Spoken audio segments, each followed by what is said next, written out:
sleeping in. Yeah. Yeah, I wake up at 6 now. Like weekends. I wake up at 6:45. I sleep in past my kids get, well, I see them for 3 minutes and then they leave. And then they're gone. Because I find myself staying up later now than Oh. I'll go to sleep around midnight and then get up at 6:45 or something, 6:30. Yeah. Which is not fun. No, I can't function on that. I need 7 I need 7 to 8, yeah. So as my running declined, my ability to be awake went up. I always say 6, Yeah. 7, minimum 8, I'm good. Anything less than 6, Oh, and yeah. I can't, I'm done. Like, Yeah, me too. I'm like that also. if it's any kind of like recreational plan, I cancel them if I'm on less than 6. Unless it's like a big vacation or something. But if it's like meeting up with friends, I'm like, guys, I'm not gonna function today. Can I ask you about the appropriateness of the joke? I was going to make a joke about When I Bono's used to colleagues at get The Rock like Institute, 8 hours, Sean Connery, and 8 hours, I would go to sleep. Wake up who's the 8 other hours one? Nicolas later, ready Cage. to go, but now. I didn't want to make fun. There's this movie called The Rock. I didn't want to make fun of the institution. I've heard of it. I I was never quite sure I would sleep again. Everybody. Not everyone. All of the people of like 20 to probably. Yeah. It was a big Jerry Bruckheimer movie, Michael Bay movie. I used to be such a good sleeper too. The kids would get it. Yeah, my kids are getting up there. Oh yeah. It's fine. Yeah. That's what I find too.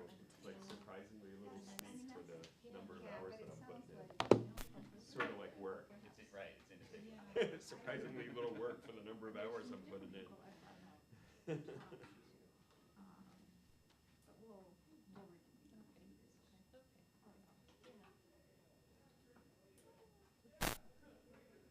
What was that? Oh, we just put it all in and then. Oh, okay. Like It's sports. Yeah, but it didn't have sports thing at all. I didn't. Where was the? Yeah, that's what. Oh my god.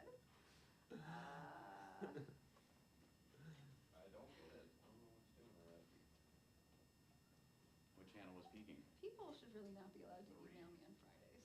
Like 2 this time.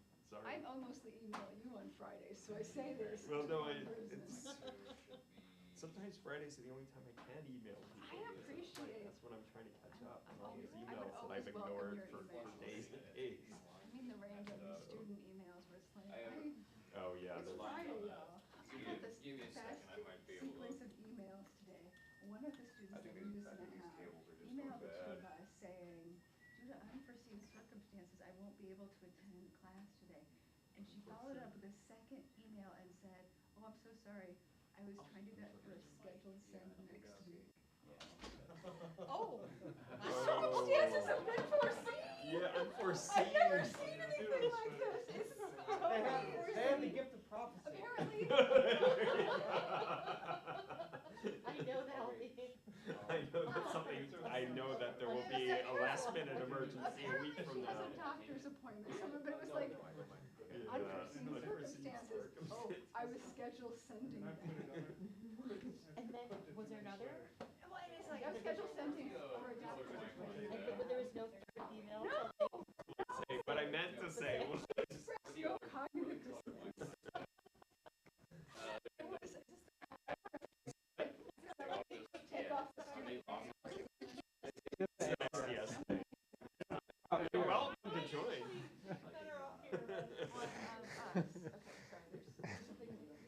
Okay, sorry, there's something. Joe, that sound wasn't from it rubbing on clothing. No, It's it was just too like a high. I don't know where else. Everything's happening. I mean, that's not. Oh, I what know. was, This is I know. spring. Oh, okay. This is second half of spring semester. April is like Yeah, just April. everything happens Because at the every- same time. Right. April- They take all year to figure out what they want to do, and then by the time you've scheduled it, it's April. And if you schedule in February, the weather's gonna be bad and something will Right. be canceled, so people don't bother. That's why you gotta schedule things in February, but only on. No, this is Mondays. why you do it in the fall. Yeah, fall's so But- football-y. Yeah, it's true. Football, fall, and also, you know, you're really going to work over the summer to have your thing run in the fall. Yes. Yeah, absolutely. will. Sorry. Sorry, Matt and I are immediately. Yeah, well, that's one thing if you're working alone, but if you're working with a group, then, yeah, good luck with that. You gotta get Matt in your group, though. It's true. Like- Or Ashley, yeah. We're good. I unmuted it, you can mute it back again. I feel like this spring in particular, it's like the regular stuff plus about Yes. 45% extra stuff. Exactly, Oh. that's, gotcha. Oy. It's so weird to be here in an embodied form. You don't usually, No, I usually Zoom from my house. So I can pick up the Welcome. kids on time. Yeah. But now I'm gonna be late and it's gonna be fine. I'm gonna turn off my alarm so it doesn't go off. Yeah, is Bono on? But if it is Okay. 2:30, someone like elbow me real hard. So that's the thing to look forward to. It's plenty enough. You can get me. Yes. No, not yet. In middle school, it's like class ends at 2:30 instead of. Well, they get out at 2:50, Uh-huh. but like, if I'm gonna get there and get in line, the queuing up is a whole thing. Oh. But I don't know. It depends on. I don't know. My kid will just be like, woo woo. Like soon enough, they'll both be at the high school. But now I have to quickly get one and then go to the other school. It's Oh. But they're like 500 feet apart. I mean, obviously there's But like will the 1,000 kids cars walk in it? there. No, they will not. Oh, really? That's on They them. carry like giant that's on book them, is bags. for sure. Like I wouldn't want to. Yeah, I don't know. Mm-hmm. That's good. Just tell them you only have gas to go to one, and then just wait there. Now that Big Kid has figured out like driving and has Oh. a learner's permit, they will call my shenanigans. I just texted him. Say, well, if you don't do it, then you don't get to drive. That's some real power. I just had my first. Oh my gosh, Randy is doing all like all the driving with Zephyr. I have not been in the car with Zephyr driving yet. Zephyr's been practicing for a year now. Oh wow, okay. But I'm not in charge of that. How old are they? 16 and 14. Matthew. That's when they start driving, is 16? 15 and a half, they can get They their. need a learner's permit. That's too young. Yeah, I know. Yeah. In New Jersey, how to- in New Jersey, I think it's what, 16 for the permit, 17 for license, which is severely restricted. Like there's curfews, you have you can only have one other person in the car with you, and then They you have can that use here. your own- Virginia's the same. Yeah, it's much stricter than it used to be New back in the Jersey, day. though, is the hardest state in the country to get Hey, your Joe, license, 'cause Bono's our in the waiting room. mandate that you parallel park. Well, we I have one wrote she vaguely, rides her bicycle and she But- daydreams and runs into but posts. She just sort of like, Just like, just thinking about whatever and runs into things. And I was like, you're not getting in the car. Aaron's the same way. I'm a little concerned. Right, just kind of.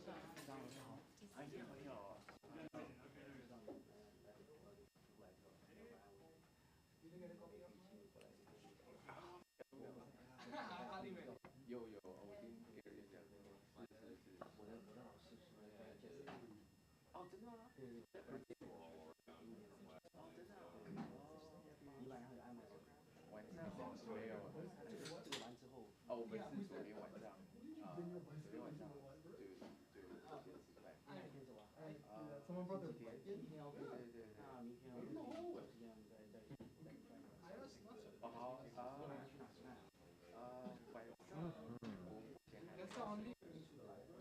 That's the only. That's the only synchronized.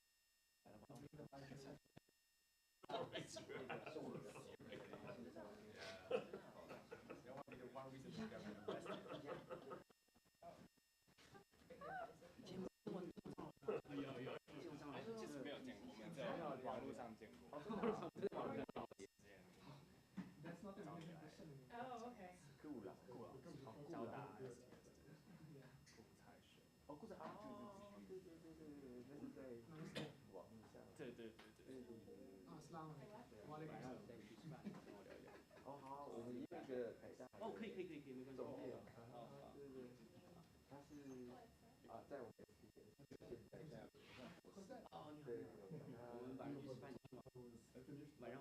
你去吗？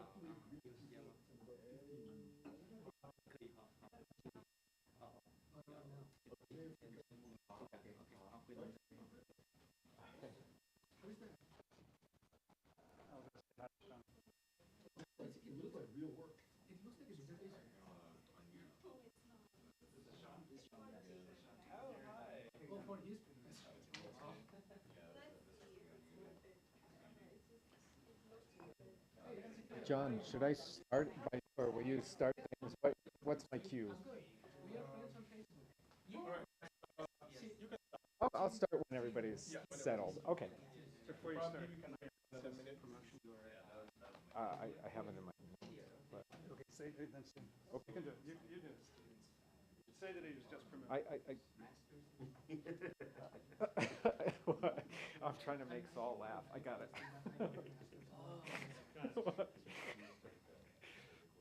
Yeah.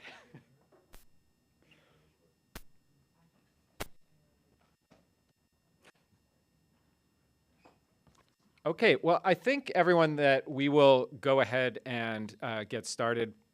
So my name is Matt Wisnowski. I am an associate professor in the Department of Science, Technology, and Society, and I've been asked to do our introduction for this special talk this afternoon, and I'll then be moderating the questions. So welcome everyone to this abnormal club, where instead of two competing visions, the interpretations are multiple and reinforcing rather than adversarial.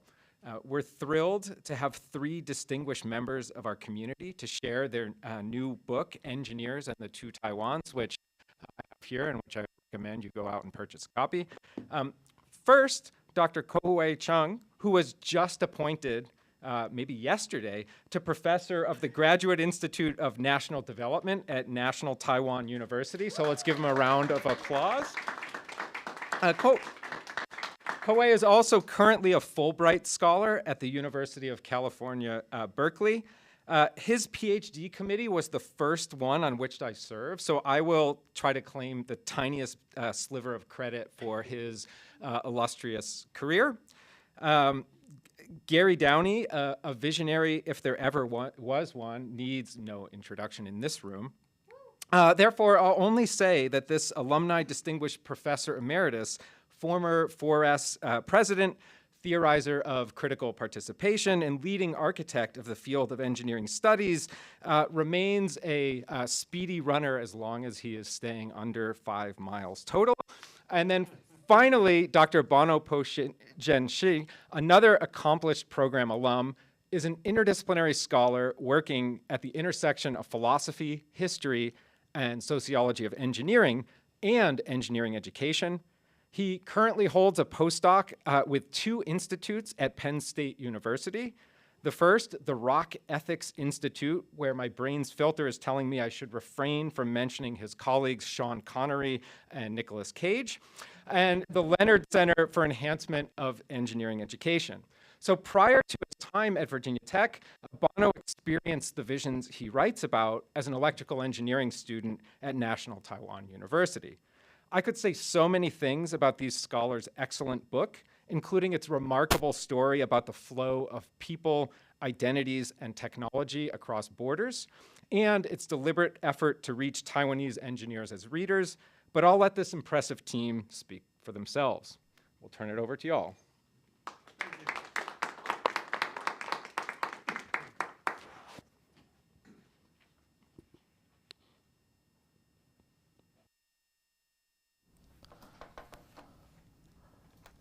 I'll pass around our book. Yeah, thank you. Thanks, Mac. Thanks. So everyone here, and I want also thanks to Fernanda Rosa, Christine Lebusky, and John Green for offering us an opportunity here to present our book project. I also want to thank Lois for getting us here, and Mandy, Joe, and Graham for many logistics. Thank you. So the book is an experiment directed at engineers and those who are interested in them. The book seeks to help the making of engineers and the doing of engineers' work. Okay. So just as the book is an experiment, kind of risky experiment, I think Our presentation today is also an experiment. You people, you're the engineers of Taiwan. We're going to make this case with you. So we're going to be exploring a bit the differences among you as you figure out like which engineers of Taiwan you are, and see differences in the same way that we are different from one another right here. So we want you to pay attention to differences in how you are positioned. Next slide. What shapes or challenges you as engineers, becoming engineers, working as engineers? What sorts of different knowledges, forms of knowledge, identities, commitments do you have? What kinds of expectations that you experience? What sorts of positions or privileges are available to you or not?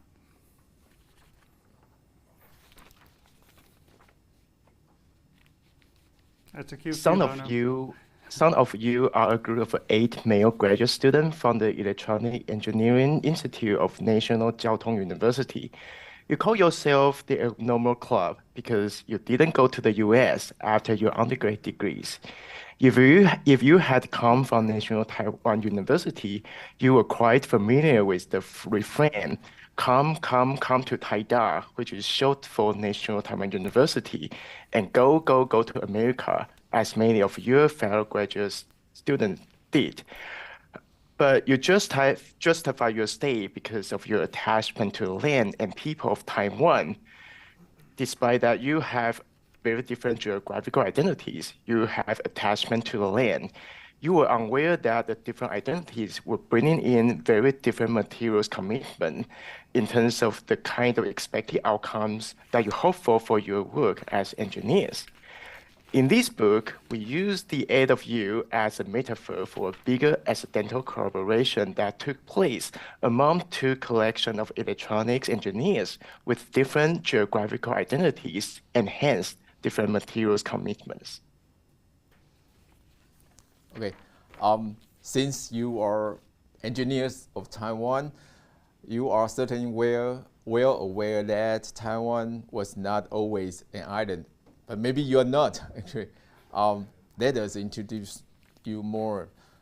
During Ming Dynasty, mainland China viewed itself as the center of human civilization. It benefited from a heavenly mandate that defined it as Middle Kingdom between heaven and the rest of the world. Unlike European empires, it didn't need to expand. It just needed to be recognized as superior to others, which was no small thing. Now notice that little yellow thing in the midst of blue. Down the right, that thing was wild praise. It was foreign territory to Ming Dynasty, part of foreign East. Now, during Qing Dynasty, there's a little bit different. It's green. The dynasty court claimed a part of the island, but only a part, because the court displays indigenous people from the West Plain to the Central Mountains. Only recently has it become a thing unto itself, no longer simply or purely a subordinate part of some other lands. The engineering work that you and the technician contributed over the past century and a quarter have played key roles in making it so. The sequence of change that had taken place in the emergence and the positioning of Taiwan would not have happened without you engineers. Taiwan remains a land without settled image of itself in a tension between 2 main versions, possibly a third and more or more. Okay, so this book here, it traces 5 episodes in the emergence of engineers across this territory by means of infrastructures or organizations of engineering education and engineering training and engineering work. Now, given you see these dates, you might suspect that this claims to be a history, but it's not. There's separate accounts of dominant practices, images of engineers and engineering within each episode, including illustrations to kind of support the argument about that. So as you engineers, remember who you are, you're engineers, you pass through these infrastructures, they pointed your practices in specific directions. They signaled who could become an engineer and who not, the sorts of outcomes that that could be accomplished through different sorts of technical practices, the sorts of attachments that you should build in your work to achieve those outcomes. Now, as engineers, we deal in materiality. Even when we're talking software or, say, electrons, ultimately we're dealing with materiality. You engineers now, you're working to make and remake the land of Taiwan as distinct types of material entities. Now, a quick aside. If you folks have any friends who are in STS, I don't know if you do or not, but if you do, tell them that this is a project in the scholarship of STS making and doing, which involves calling attention to practices of knowledge expression and knowledge travel, in addition to knowledge production, to help enable STS knowledge to travel, and does so through a range of different techniques, devices, infrastructures, and cells. The project, more specifically, is an experiment in critical participation, involving inflecting dominant knowledges and practices without requiring their replacement, which a lot of our critical work does, and that replacement often doesn't happen. So it inflects by adding. Now, the project specifically takes on the distinction in engineering, the technical social distinction that lives in engineering that gets manifest in different ways. The way we're attending to here is the claim that engineers don't do politics. We don't do politics. Engineering helps everyone. It is omnibenevolent, as Marie Stettler-Klein has put it. The idea here is to help engineers see that this understanding of politics is a narrow view that sees politics as partisan politics, as necessarily about conflict. This contribution from STS, which treats engineering work as a kind of combination that puts technical knowledge and practices in relationship to the identities and commitments of engineers. And in this case, through this kind of specific case example, it isolates geographical identities, attachments to the land, and associated material commitments, or attachments to the hoped-for outcomes of one's material work.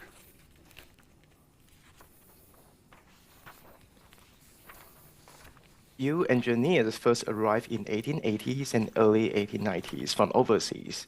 You were not born there. You were among the 8 civil engineers from the UK, Germany, Denmark, and US. You were hired by private companies to carry out construction projects under the contract with a provincial government of Qing dynasty led by Governor Liu Mingchuan. Liu elevated the Qing view from the part of the island to the whole island for the first time, seeing it as a strategic military outpost, considering that Japanese Navy had recently landed in the south and French Navy had recently attacked the north. You certainly recognize the work within your expertise and experience in civil engineering by constructing mines, telegraph lines, railroad track, and military forts. But you probably came in knowing little or even nothing about how you were contributing to a great self-strengthening movement by rebuilding the dynasty as a singular whole with definable borders rather than fuzzy ones, and more internal integration to compete with countries and empires. As a career soldier, Liu is convinced of superiority of foreign weapons, working hard to integrate the island as a province in which 60% of counties were made up by indigenous people, whereas 40 descendants of immigrants were people from Hakka of Guangdong and Han people from Fujian. So Liu Mingchuan is really interested in you engineers. He sees you through the lens of occupational, hierarchical commoners, a hierarchy with 4 levels. The top are Shih. They are gentry. They are scholar with literary training by reading and memorizing texts from 4 books and 5 classics of the Neo-Confucianism. They learn their way. It's kind of spiritual journey in material body. They emulate ancient examples of virtue. The best one had been able to pass exams from municipal exams, provincial exams, imperial exams. Being gentry scholars means you are scholar officials. You gain official posts. The next level, known, peasants. They were celebrated because their virtuous work in the field. At the bottom are Shang, which we will come back to later. To Liu, you engineers are some type of gong artisans. Artisans who work with your hands. You were elevated. He calls you a different thing, 公师, which means master artisans, because your artful work and skills. He also calls you 洋人, men from the ocean, or 洋师, master from the ocean. Okay, you European engineers, that'd be the 2 of you right there. You're likely pretty frustrated because you're not permitted to supervise the technical operations in these projects. You're not even allowed to supervise the soldiers who are providing the labor. Only the gentry can lead. So you have to accept subordination to officials who claim to be scholars. And it's Governor Liu who defines your material commitment. You're here to make Taiwan an island province. But it turns out that the leading gentry are actually merchants, the lowest status. They're founding operators of small companies. You see, the Qing court on the mainland needs funds to integrate. It needs money. And so on the island here, it is permitting merchants to purchase their titles as gentry. So this wild, remote place, it was not the mainland.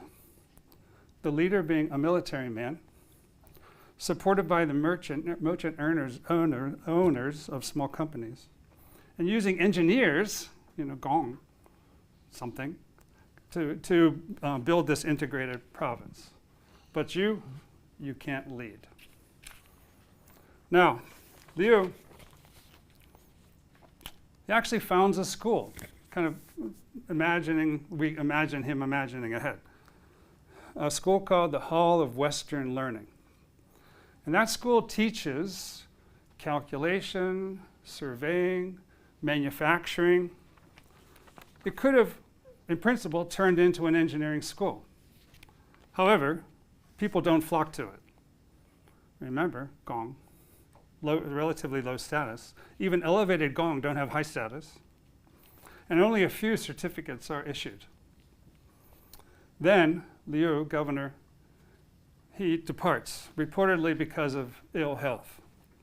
And when he leaves, official interest in engineering is gone, disappears. The next governor who comes in, he closes the school. And by that point, you European engineers, you're already gone. Okay, a few years later, you engineers come back. You are in a different group. This time, you have formal education and training in Japan with emphasis in mechanical engineering. You are trained in school that drew from the UK and the Empire of Germany. Your empire pointed you in a direction that was new for the island, Taiwan, which include construction, operation, maintenance of machines. Your main purpose in being there is to support machine-based industry, including in civil engineering projects. You see, your empire have defeated Qing dynasty in a war and got Taiwan as a spoil of victory. So now, instead of helping a Chinese dynasty avoid disintegration, you are now helping a highly integrated Japanese empire expand by building a new colony. The Japanese government had recently spent a massive amount to educate new engineers, beginning with its Imperial College of Engineering. Engineers trained in the college had quickly mobilized machine knowledge sufficiently to help that war and soon to win a war with the Empire of Russia. You engineers accepted pay bumps of at least 50% to come to Taiwan, to the island. And you brought technicians who got the same increase in their pay. You Japanese engineers are following your government in calling these local people natives. You think these native men and boys are clearly inferior intellectually by virtue of their race and biological and psychological circumstance. They are not capable of achieving the level of learning that you and your technician have mastered. You are probably comfortable that those natives have to accept a new geographical identity, a new attachment to the land as subjects of the Japanese emperor. Over time, you likely learn that your colonial government is establishing low-level common schools, training natives to be subject of the emperor, preparing them to respect machinery, and preparing them for manual labor on the side of Japanese-owned industry as industrial workers so that they were thinking less about having a rebellion. You learn that some natives get to attend industrial schools and get training in mechanics, electrical theory, and mechanized refining, which prepare them to work with machinery as your assistants. You know well that graduates of those schools cannot climb within your companies, but you may not know they receive a lower salary, making only 60% of one man from the Japanese mainland could make in the same jobs. And you are probably happy to realize that for your children, there are high-level schools, including an imperial university for those who can make it. But wait. Some of you two, who are called natives, you're men who want to become engineers. You want the freedom that doctors already have. And you figure out how to freelance, as you call it, your term, around the Japanese companies. And what you do is you build small family-owned enterprises, just like the merchants of the past. And in these small companies, you're doing repair work, you're making parts, you're making fertilizer, you're making camphor for insect repellent and ammunition, you're working on construction projects, implementing all sorts of kind of localized practical knowledge. The colonial engineers, those guys, who are supervising you are probably pretty happy to work with your companies because you're providing all-around support for their industrial machinery and you pose no threat or challenge to their superior status. Now, over the 50-year period, some of you, I'm running out of bodies here, some of you would be engineers. So, Chin, you're going to be them. You're a population of would-be engineers who begin claiming that you are professionals, the term professionals. Now, this is a unique category because it enables you to share a technical identity with one another that's different apart from the Japanese. And you get to connect with one another not as subjects, nor, importantly, in political opposition.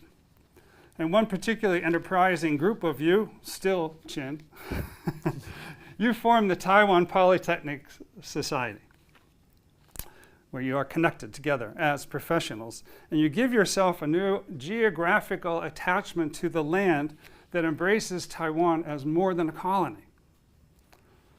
Now, over time, the work of both of you, the Japanese and the natives, your work combined is hugely successful.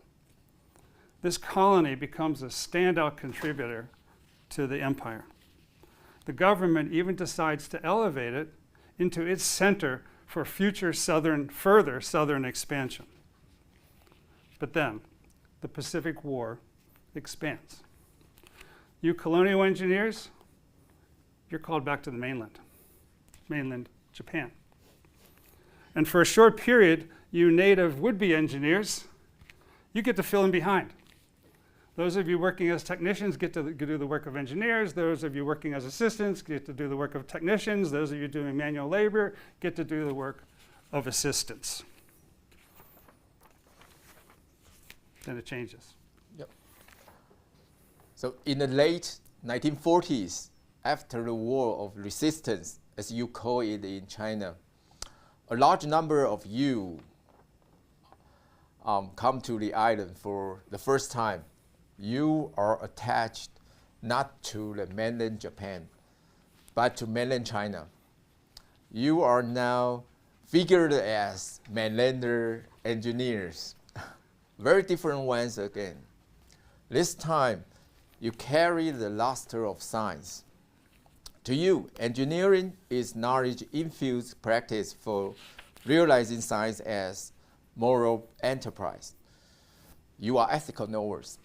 You hold engineering degrees in a range of fields from universities, especially from Shanghai campus of Jiao Tong University. You are following the dictatorship of the ruling party, Kuomintang.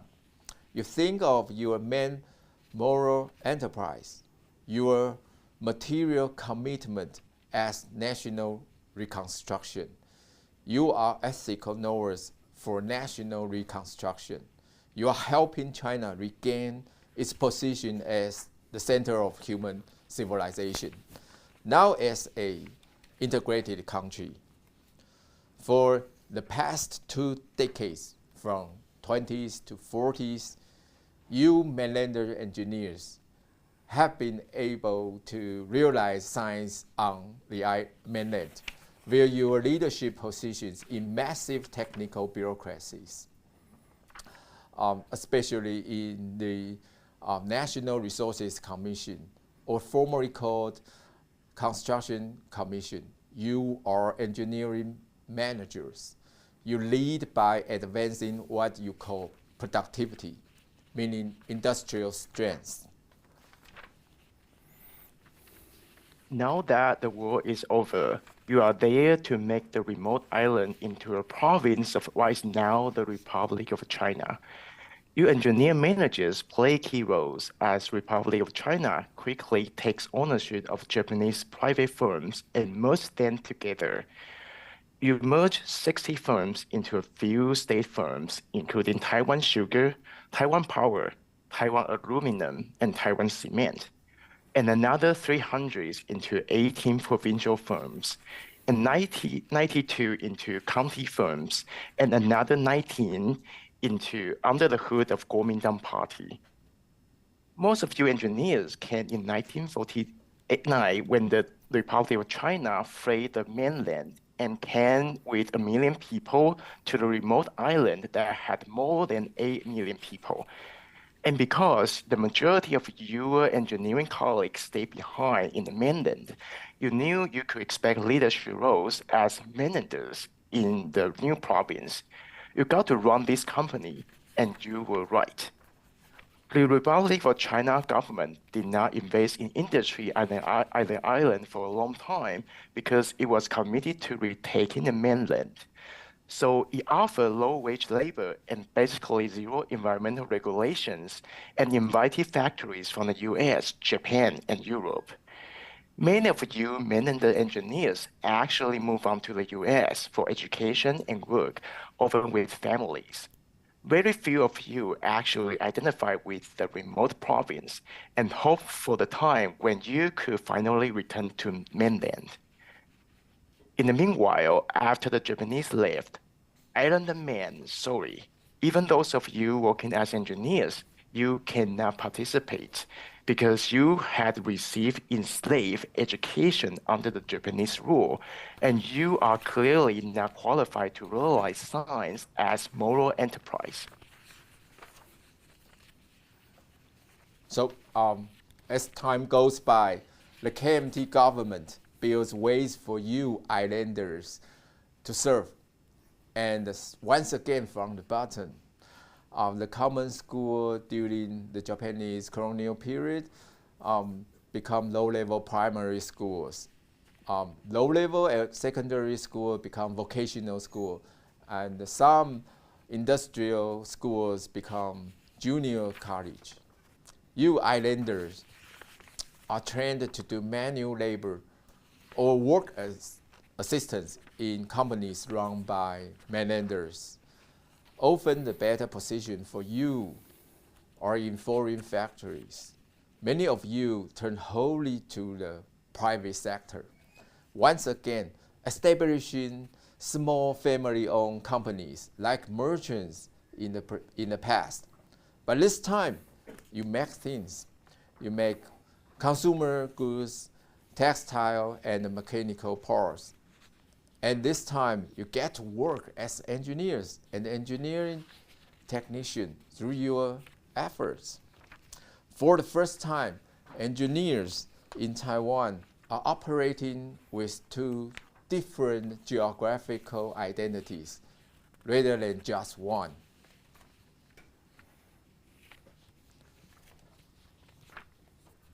For you mainlander engineers, your dream of retaking the mainland started disappearing in the 1960s. You were disillusioned because US withdrew support for Republic of China as it turned to the People's Republics of China. Republic of China also lost its membership in the United Nations. As a result, government policy shifted to invest in Taiwan. You are going to be there for a while. Some of you mainlanders engineers are in the US and offer help to establish an electronic industry by helping the government reestablish Shanghai Jiaotong as National Jiaotong University. The phrase Jiaotong means transportation and communication. But when you started, it was only really a graduate institute of electronics without undergrad programs. And the purpose is, according to one founders, is to protect and promote free China by training engineers and technicians in semiconductor technology.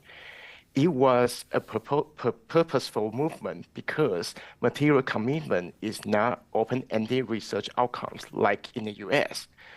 According to the founders, we will concentrate all our available resources in areas with the highest potential of marketing in the US.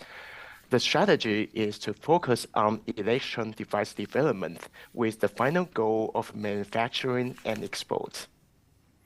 Now remember, some of you, two of you, are members, or you're male graduate students who call yourselves the Abnormal Club. You're among the students at this new institute. And you're abnormal because you have stayed in Taiwan rather than having gone to the United States.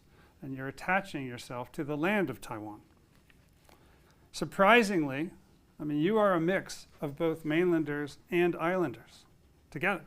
And you work together. You collaborate in your learning. It's unprecedented. Yet, with very different opportunities and privileges. Okay. One of you is Hu Dinghua, a mainlander who has become a leader in state-supported industry. You briefly went to the US. You were greatly affected by the Kent State massacre and came back to work for Taiwan. Also with us is Qiu Zaixin.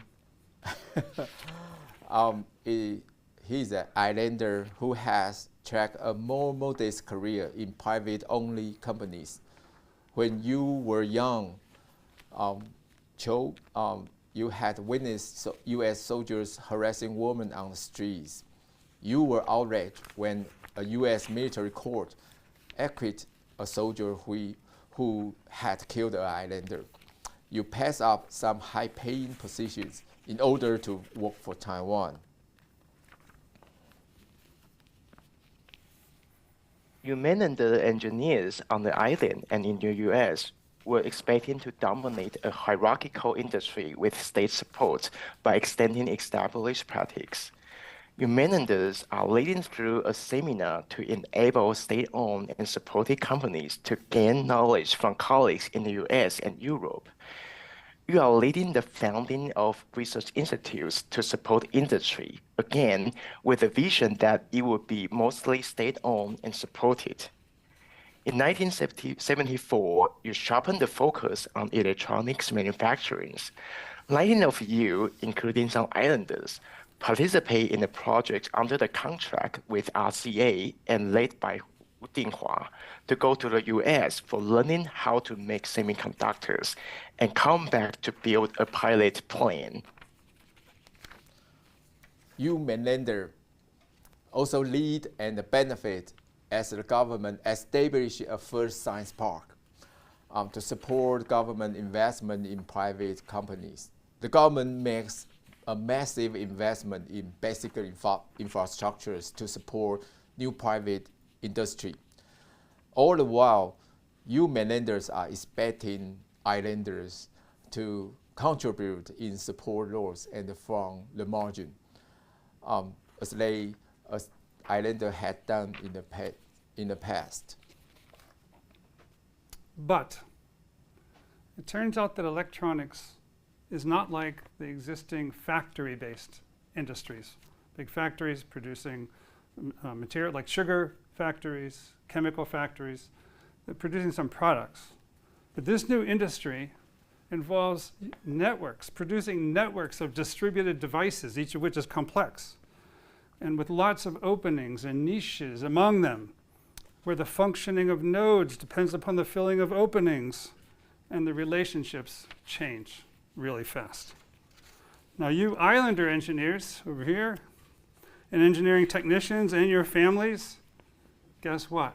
You found a multitude of small companies, once again. So we have state-supported companies building foundries, the semiconductor foundries, but also a rapidly expanding set of small companies, initially including mainlanders, but over time it becomes dominated by an increasing participation multitude of islanders and their families. So this industry develops in Taiwan in a distinctive way as a horizontal distribution, an infrastructure that's horizontally distributed. And that contrasts sharply with the infrastructures that grow in Japan and in Korea, which are built within these large conglomerates. In Japan, it's the zaibatsu, and the integration is vertical. And in Korea, it's the chaebol, again, vertical. Taiwan stands out. There's masses of small companies. So you engineers multiply, but since electronics production has such challenging technical requirements, engineering education in electronics and later IT become increasingly important for both state-supported and family-owned companies. The KMT government seek help from Stanford Research Institute to improve the prestige and the attractiveness of economically important occupations and bring education into closer support of socio-economic development. Later, the KMT government supports 62 new junior colleges, including public and private, which most of you islanders, because it's still expecting you mainlanders to dominate. By 1970s, 34,000 are involved in curriculum called engineering. And also by 1980s, 6 universities have produced 25,000 graduates with bachelor degrees in engineering, especially electronics. The result is that by the 1990s, there were more than 10,000 highly specialized producers across Taiwan in small and medium-sized companies filled with islander engineers and engineering technicians. Basically, the islander engineers multiplied. And there were not just small and medium-sized. Some example companies are quite sizable at that time, like Chiu Zai-xin's Unitron, and another islander, Shih. He has a company called Multitech at that time, which later becomes a massive corporation, Acer. The bottom line is that an accidental collaboration has emerged among mainlander and islander companies that together are in the process of turning Taiwan into an electronics powerhouse, a thing on the world stage. Now, the accidental collaboration among you engineers alongside one another, mainlander and islander engineers, you're modeling a new kind of relationship between mainlanders and islanders on the island. It's a relationship that disrupts the hierarchy between you. Now, I mean, we want to be careful not to overstate the point because inequities continue and new ones develop. But we make the case that your collaboration in electronics and the growth of this industry helps to lay the material grounds, the material foundations for what became formal democratization in following years. That begins with the end of martial law and then continues into the development of elections with a kind of a reduced inequality. So in a sense, your abnormal club, you're my abnormal club, you're our normal, the normal club, working for Taiwan is getting a lot bigger by means of this industry. However, an important difference remains in your attachments and in your commitments. You are animating not one Taiwan, but two. Some of you are animating a Republic of China that happens to be still based on this island. Others of you are animating the land of Taiwan as some kind of thing unto itself. So, if we look ahead from where we are at this moment, namely into later chapters, we may find out that the tension among us reemerges. Tension among us as mainlanders and islanders reemerges when we both cross the Strait of Taiwan to the mainland, to the People's Republic of China. And when we later confront engineers from the mainland who have a completely different geographical identity and different material commitments to the land of Taiwan. I don't know who those are. I guess those would be Joe and Mandy. You're those other people across the street. But for now, we'll just have to speculate, or perhaps read the book. Okay. We're not done. Oh, no, no. In these episodes, We're close. Okay. We're close. in these episodes, who have you been as engineers and will be engineers in relation to others? We suggest that these questions may be explored in terms of location, knowledge, and desire. First, location. How have you been positioned or located through your learning and attachments as persons? When we think of how we are located as engineers or will be engineers in relation to others, we can think of attachments of all sorts of places. It could be within school, such as our years of study, majors, or discipline and departments. It could be within a company, design, manufacturing, a division versus the other divisions. The attachment could also be personal or related to family that we take for granted. It could be positions within our family, place of birth, gender, race, or even attachment to the Hokkies. In any case, reflecting on our location can mean all of these things, and even more. This book can be helpful in identifying location because the geographical identities we show are sharply distinct with one another, and Taiwan has already had many examples to offer. Second, knowledge. What forms of knowledge do you gain in becoming engineers or not? What privilege come with that knowledge? These episodes have included civil engineers, mechanical engineers, electronic engineers, and even though we are not digging into their disciplinary difference, our knowledge as engineers, along with our identities, already point us to so many directions.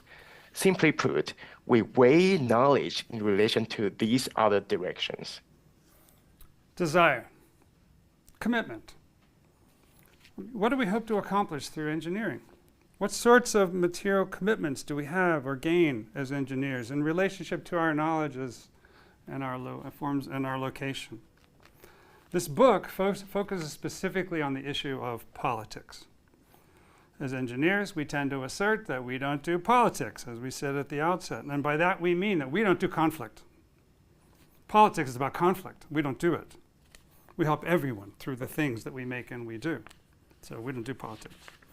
And when there is politics, we put an F word in front of it. But note that we are thinking here as politics narrowly as partisan politics. And in a larger sense, politics can be about power within relationships. In that sense, we do in politics all the time.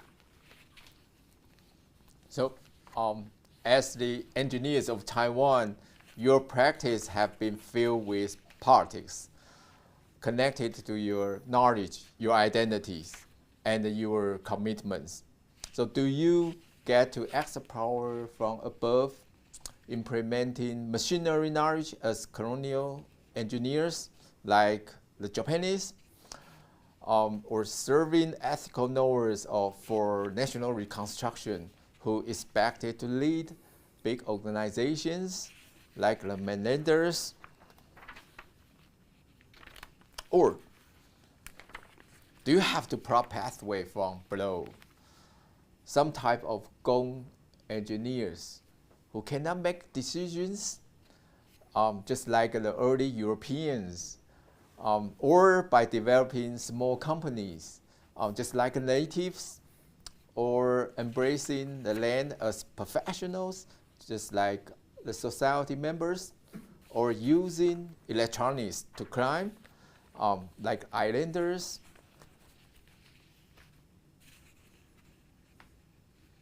And how about finding yourself alongside others who are different from you, but who you most work with as colleagues? These may include the other members of the Abnormal Club, in addition to non-engineering participants. And what about intended or unintended outcomes through what we make and do? We gain privilege or not through our technical learning and work. And by branding ourselves and our attachment to that work, we also need to reflect on our privilege. Engineering is the work of engineers and others, but certainly engineers. We tend to focus on the technical tasks at hand, the directional work of calculation.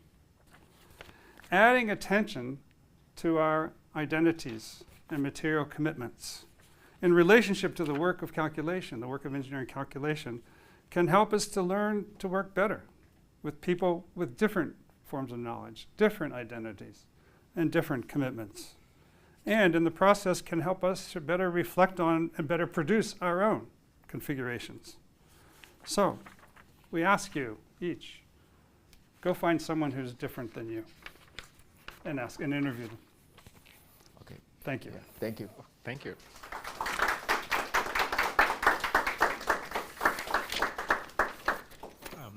Well, I have lots of questions, but I think it's probably better just to open to the floor and we can add things as we go. There should be one mic that is, John is just turning on and passing around, and I'll just do some moderating. Go ahead, Andrew. Hi, I'm Andrew. I am a second-year PhD student at Virginia Tech. And my question is a little bit about methods. So you mentioned this isn't necessarily like a historical book. It's not recounting a history exactly. So I'm curious, it did seem a lot of the presentation did focus on historical methods, a lot of photographs, analysis of like student enrollment you mentioned. So if you could speak a little bit onto your methods and how that played into this being like a history, but also something more, yeah, I would, that'd be very interesting to hear about. Do I get it? Okay. Think of the word episode. Chapters are episode. So what is an episode?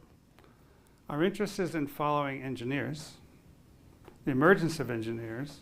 So the engineers are those who become or those who want to be, or there's mention of them in their actions and practices. That's our focus of attention that continues across time periods, across episodes. And within each one, we're trying to figure out what are the dominant practices? What's involved in their education and their training and their work? Where do they tend to be?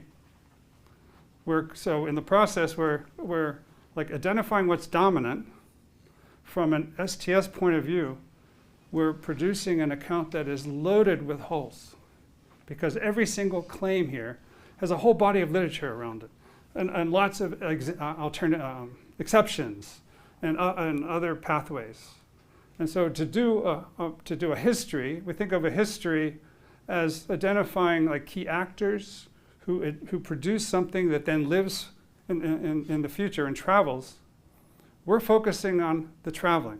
We're focusing on what happens when it becomes accepted. When it becomes accepted and given as true, that's what we're outlining. And in that sense, the episodes are kind of ethnographies. They're accounts of what's taking place within the episode. And then we're juxtaposing. So it's the reason why we point you out is, you're sitting together on, around these tables. We treat the episodes in parallel, even though they're temporally organized. They're also, we present this as they're juxtaposed side by side. And so the method is around identifying engineering practices, with a particular focus on the infrastructures of formation and infrastructures of work. Now, to make these cases persuasive, we need the participation of examples, of illustrations, and these, and the way we identify, and each of the chapters identifies particular case people, particular engineers. In this presentation, we just focus on these two guys. At the end, the question becomes: Are these actually illustrative? Are they actually, exemplary? And that can be contested. We're arguing that they are, and it's by juxtaposing that you find connections that are surprising. Like, we knew about the massive number of small companies. We didn't know anything about about what was going on in the 19th century with the gentry. It was a big surprise to find out that the gentry were merchants, and the merchants formed small companies. I mean, it's anyone who's, if you travel to Taiwan, you see Taiwanese people are pretty comfortable with companies, and it really struck me when I first visited 20 years ago. Does that help? Yeah. Other questions? Monami. I was really curious about the period of time that I know as what was called the White Terror, but I know it might be called something different. But it struck me that the collaboration that was happening between mainlanders and islanders was happening during that time, and it seemed like a place where it was deemed more neutral or was neutralized. So could you speak to the politics that were going around outside? And maybe I have it wrong, but you don't. You're right. No. yeah, You're right on. And the kind of space that was being created within the Abnormal Club, where I just wanted to know the character of that, given the broader divisive politics? Yeah, that's a very good question. During the 50s, just right after the KMT came to Taiwan in 1949. So in the 50s, that was kind of chaotic because that's when the White Terror happened. So would you explain what the White Terror? Yeah, White Terror, the KMT government tried to control over the island of Taiwan because even though they have about 1 million mainlanders follow the KMT to Taiwan, at that time about 8 million islanders stay there. They were there. So the KMT want to control over the island Taiwan. So White Terror just not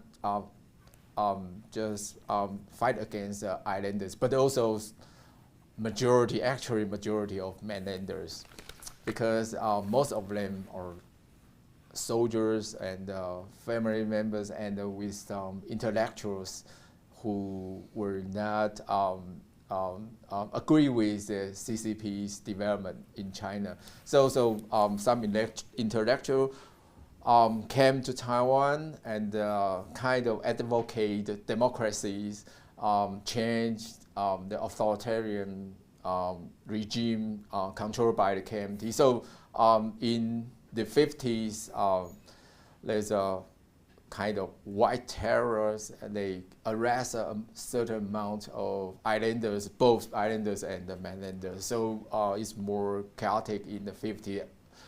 Plus, the CCP also attacked Kinmen in 59. So when the time to 60s, that's when the Jiaotong universities, the Institute of Electronics is established. They established in the late 50s, but their graduates becoming to just participate in private industry and the state policy to try to work on the IT industry. That's late 60s. So just after 10 to 15 years, the White Terror come to not so serious, and then more and more education was established, and starting with engineering. So the school pick the best students, either islanders or mainlanders, and then came to the school and study together, just like an abnormal club. Yep. We document in the book the way the White Terror followed engineers to the United States. There's a chapter on what happened across the U.S. because people could say things in the U.S. that couldn't be said in Taiwan. Over this time, and also describes this, there is a temporal flow here, where by the 60s and 70s, the government is starting to relent, less oppression, but still oppressive. We still have martial law, and it's at that and there's fear about the loss of U.S. support. So we need new industry. Well, just as in the past, where we encouraged now islanders to develop industry, then the encouragement becomes quite extensive. But it's a surprise, because they think we'll be able to maintain power in the same way that we have in the past. So arguably, the development of this industry plays a role in the end of the White Terror, the period of the White Terror, the end of martial law, and then the development of elections. And it's it's later when a new political party gains the presidency. Oh, sorry, being an engineer, we don't do politics. Oh, right, sorry. But that can be a device. We just do this technical work. So we're not specifically, for islanders becoming engineers, we're not contesting the dominance of the ruling party. But the argument is that we're always doing politics, and so it turns out that the multiplication of islander engineers played a huge role in the transformation, politically as well. I see Daniel has a question online. Okay. Yeah, I had to ask a question because I'm so sorry I couldn't be there, and I need to greet Kuo-Hui and Bono. It's so great to see you both. Good to see you. It's been a while. So, yeah, I really enjoyed this talk, and I thought the way that you related sort of the agency of engineers to what they had to work with, and the institutional setting and the constraints it imposed, and was only accentuated by asking us to put ourselves in their place. I thought that was great.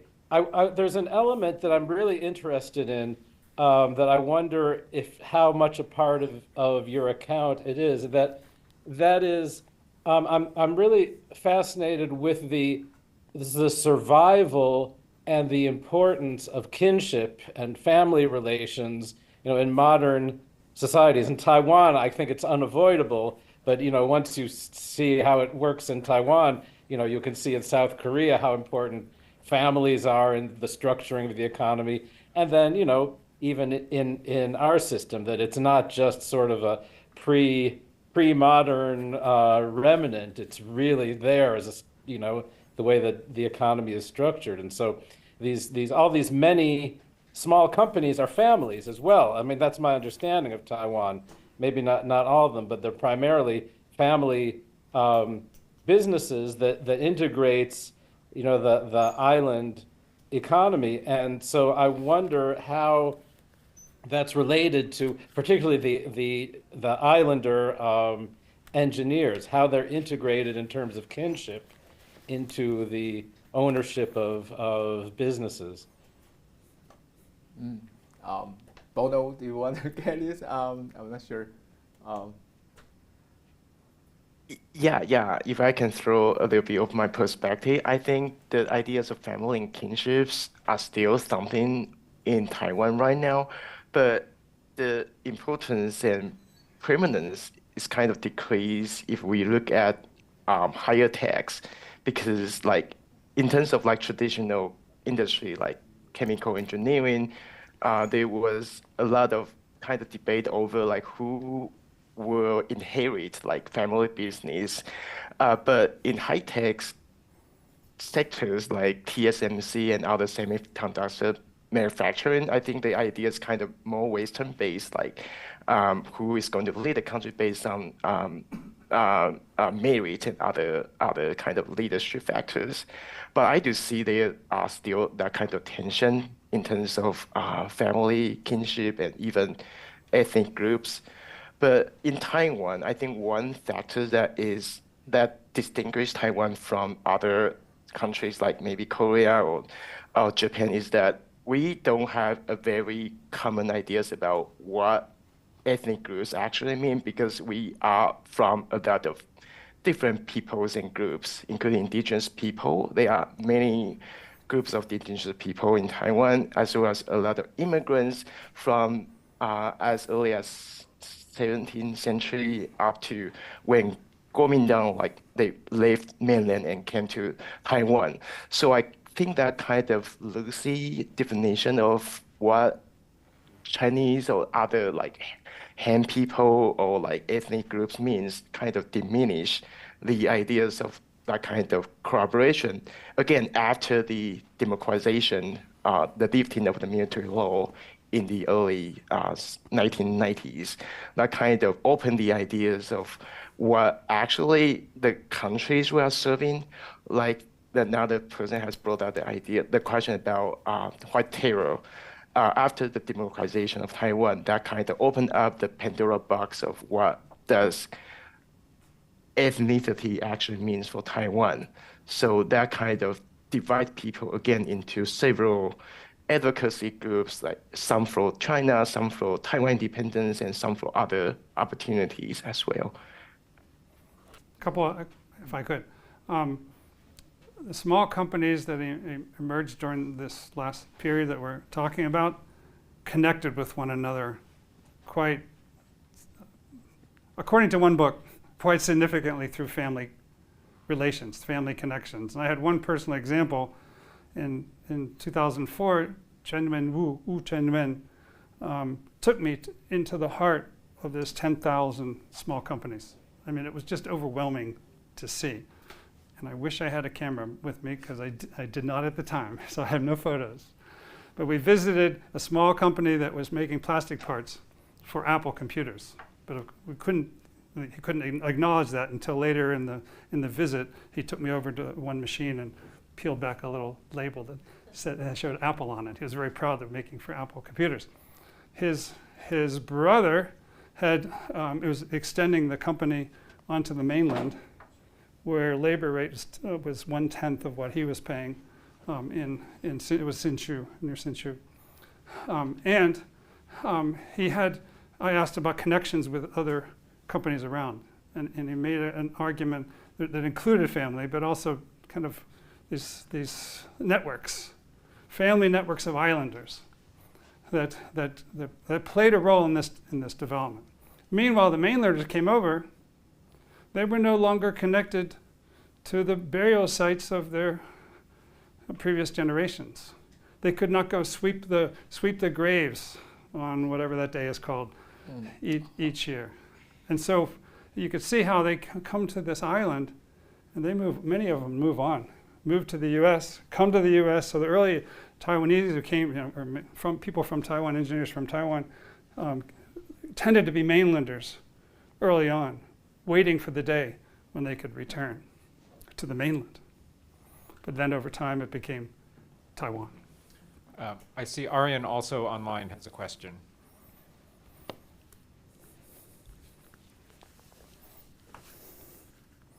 Oh, yes. Hello. Thank you for this amazing presentation. My question is, so I was really intrigued by the idea of engineers helping animate two Taiwans, and I'm curious, what implications do you think this case has for how we understand the relationship between engineering and nation building more broadly, especially in contested or transitional political contexts? So, better to say, like, I'm curious if you see the Taiwanese case as offering a broader framework for thinking about how engineers operate in politically divided or transitional states.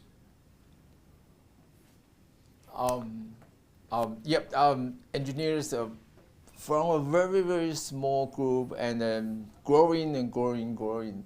And after 60s and through to the 90s, the numbers just multiply, and they become rich.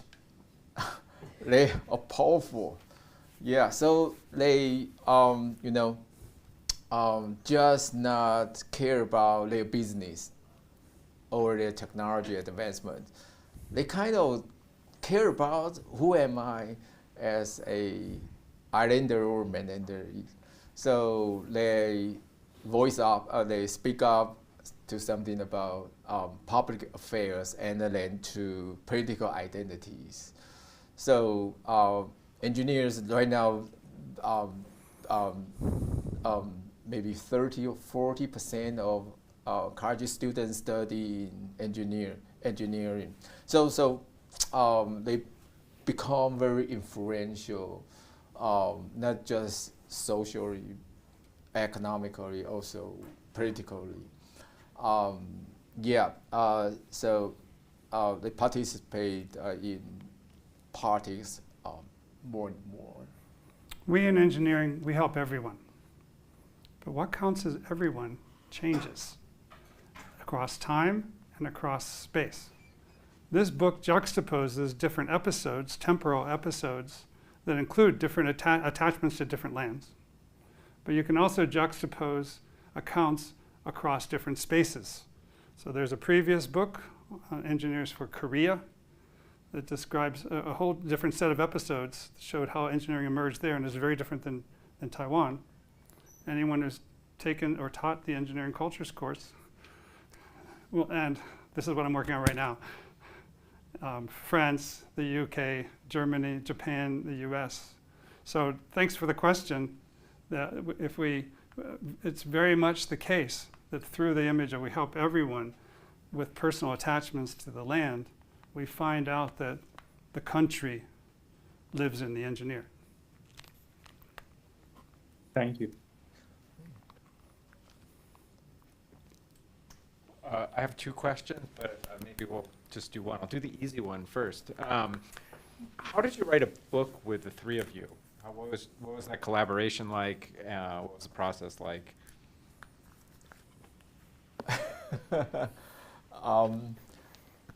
Yes, I will collect material first because I was in Taiwan. I have been returned after I got a degree here for 10 years. In the past years, the continuation of my PhD thesis. So I kept in contact with engineers. Part of the materials that we have, we conduct some interviews in Taiwan, and some of them actually they were based in California, but they went back to Taiwan quite often. So it's not difficult to catch them. So they will meet in some events. So we could collect some data, and then actually we've exchanged message quite often, and Gary can do a lot of work from the Qing dynasty, Ming dynasty, and then the colonial period. A lot of material just over there, and actually I think we have a lot of debates about how to, present the 5 episodes in addition to the last episode that mostly consists of our interview data. Yeah. For this type of project, histories are crucial sources, what people have produced. And so I'm reading English literature or translations that these guys find, and then asking questions back and forth, like, okay, what happened in the Qing dynasty? Like, who was there when and what, wait, okay. But the Dutch were there, 1600s, okay, like what's the role of colonial, so trying to get a feel for the broad scope, but then how does as we report in the book, we just started with a plan to look at how engineers relate to Taiwan. That's the constant question. Well, how did they relate to Taiwan? Well, it turns out Taiwan wasn't always an island. Well, what did that mean? Okay, so they're connected. So it's a combination of following questions and then collectively going and finding evidence. So Bono's, he likes to work from midnight till 4 a.m. And at least before he had 2 young children. I don't know how he does it now. But Bono, what did you do? Yeah, so I read a lot of primary historical sources back from 2014 when I studied as a research assistant with Gary. I read a lot of stuff, but definitely like Kuo-Hui shared a lot of very good primary sources with me, and I kind of also pick on that and find more similar primary sources. And we also kind of review our arguments often, and sometimes it's not only just debates, but also kind of revisiting our arguments and a lot of different levels of details, including how we want to call like a school that was established like 100 years ago? Should we use the modern name? Should we use the name that was commonly referred to by English-speaking people at that time? Or should we use transliteration of how it was called in Chinese? That kind of very detailed that we all kind of on board on those kind of different levels of details and arguments. So on the specific mechanics, you want to know mechanics, source material. Oh, we know we'd like that piece of data. We produce long files of notes for each chapter, kind of organized a little bit. And then we pull from the notes things we know we want. So there's a whole subfolder on notes for each chapter. And then there's a subfolder on outlines. We start to outline a chapter, stuff in sequence that we know that we want, you know, sometimes temporal, often not. And then we start on drafts. And every time we started to date every draft by the day. Each day we started a new draft. Turned out that wasn't good enough because if we're working at the same time. So every draft has date and hour and time. So this is when it was done at, you know, at 2:47, and on this day, on 2:47, we save it and go back and forth and back and forth and back and forth, round and round and round. We started in 2016. It was published 8 years later. That's fast. Yeah, it's not a bad. I think it's a good idea if you cooperate with someone, stay resident in East Asia, because you can work 2 shifts, you know. Well, it sounds like you created a 3rd shift with Bono. Yeah. Go ahead, Yan. So thank you, Gary and Kuo-Hui, and thank you, Bono. It's good to see you guys here, and I really enjoyed all the talk about this history and story of the Taiwanese engineer, also the idea of 2 Taiwan. So I'm super impressed by Gary Will said that the Taiwanese engineers like to stay neutral or to stay political neutrals. Although we all know that engineers participate in all kinds of political activities, or actually engineering practice itself is politics. But from what they claim, from what they declare, or from their tags or from their works, they might often say that, oh, we are apolitical, or we are non-political. We are just try to help out. But also there are another group of Taiwanese engineers, or maybe not another group, but there are also engineers in Taiwan that they probably still think they are political neutral because they are, but they are heavily devoted themselves into politics. So I'm just want to hear more about a category called technocracy in Taiwan. Those people used to be engineers, and then they, because of some relationship, maybe because they are mainlander, or because they are just got the lead, or they just got a good connection or good network, so then they can climb up later to join the central government or to work for KMTs, or then or DPP. Or DPP later. Yeah. How about tell the DPP story? Yeah, DPP. Yeah. You taught me about this. Yeah. The return. The return of. Oh yeah. Yeah. So definitely right now it's super dynamic. But those technocracy used to work fully for KMTs. So KMT used to have a huge think tank, huge base of technocracy. But I think recent years, the DPP, the current ruling party in Taiwan, also have more engineers join their teams and become part of their technocracy branches. So I just want to hear more about this trajectory, or this direction of engineer, but also heavily involved with policy and politics. Yeah, that very good question.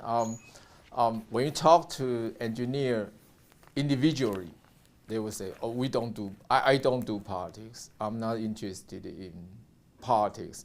But when you meet engineers in a society, I mean, the engineers, some of them will organize a society such as Taiwanese, Taiwanese Association, Industrial.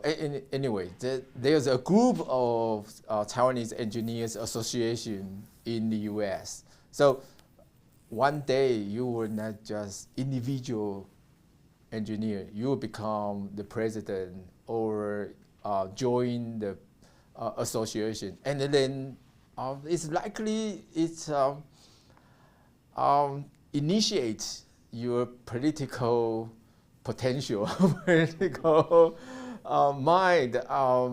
Because you are when you join a association and you are well established, you are not talking about how to make more money or not just that, or connections.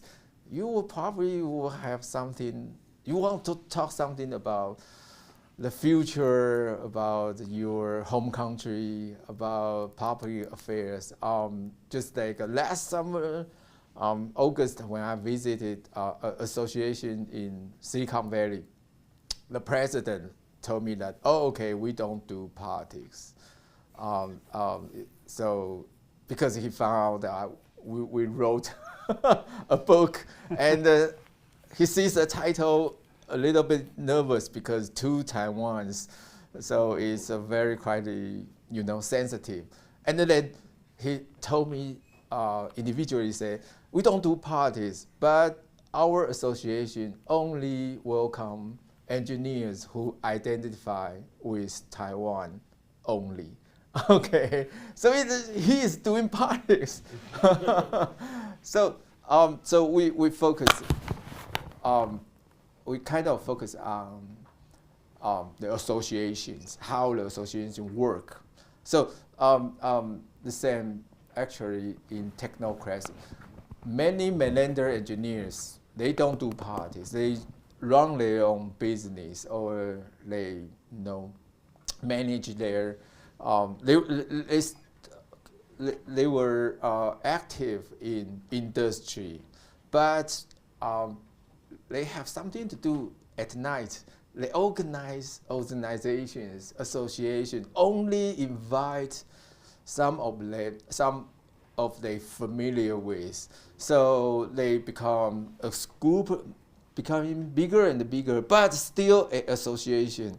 And that association, some of them, the politician might find, oh, they are knowledgeable and they are, good at industrial development. So they will pull to the government, become a part of technocracy.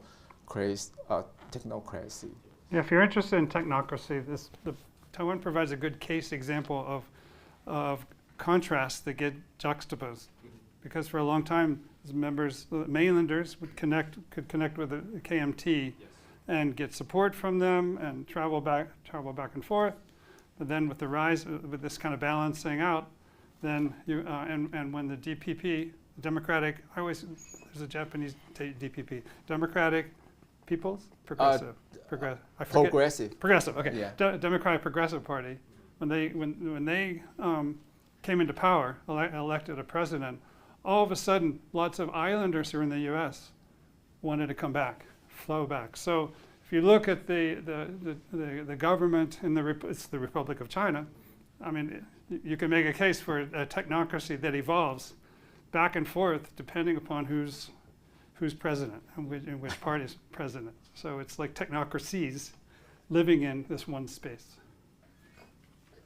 I thought I saw one more question back there. Yeah, go ahead, Oliver.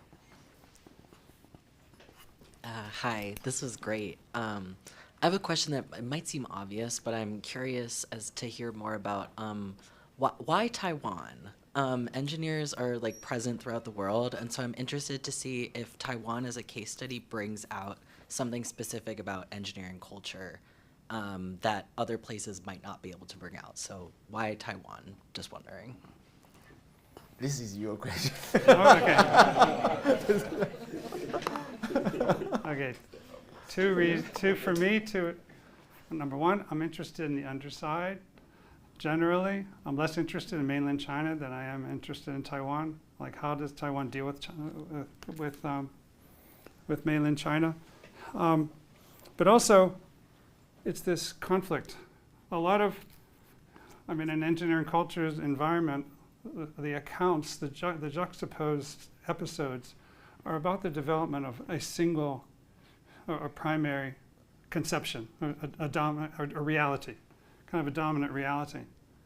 And Taiwan has this continuing conflict continue. So what is Taiwan? Like, that turns out to be the key question. Like, what? And it's still at stake. I mean, we're talking about it today. Like, what is Taiwan? And so, it's for me that was another reason to dive into this place. Like, what the heck is going on here? So I'll take the last question and build on Oliver's. Does the case of Taiwan make you rethink the emphasis on singular dominant conceptions of engineering in other places that you've looked over your career? Absolutely. I mean, every analysis hides some things. So it calls attention to, okay, who got hidden? And quality, STS scholarship, never does that. We don't hide that. But this kind of scholarship is about, like, who are, when we're writing for ourselves, as our audiences, making sure we call attention to the diversity, what's dominant, what's not, is a crucial part of our accounts. This is about how do we help our knowledge to travel beyond the boundaries of our fields. And actually, I remember, I mean, we used to say, I don't know if we still say it, oh, it's way more complex than that. It's way more complex. Well, I think in 1984, when I first arrived at this campus, I was on TV on Sunday at some talk show, and somebody was making an argument, and I heard myself say twice, oh, it's more complex than that. Well, to say it's more complex than that doesn't, we're telling engineers, well, it's more complex than that. Fine. How do we persuade engineers to recognize what ways that might help them do what they do? And so that the idea of calling attention to dominant realities, dominant practices, is wholly contestable. Analysis is contestable, but is it plausible? Is it and does it work not only for those audiences beyond the field, but also for audiences within?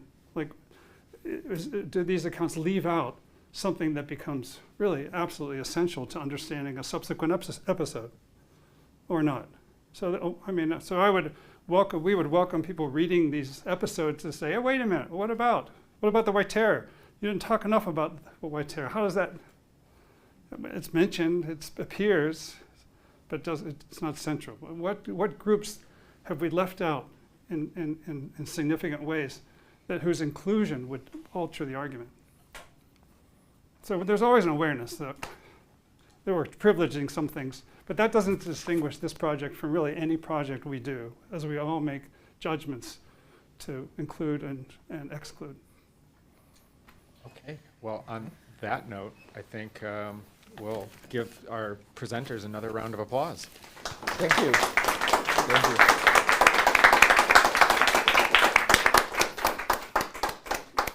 Thank you all for coming. Thank you for being online as well. We'll see you next week. Next week we have Finda Williams from Computer Science presenting to us. So thank you all.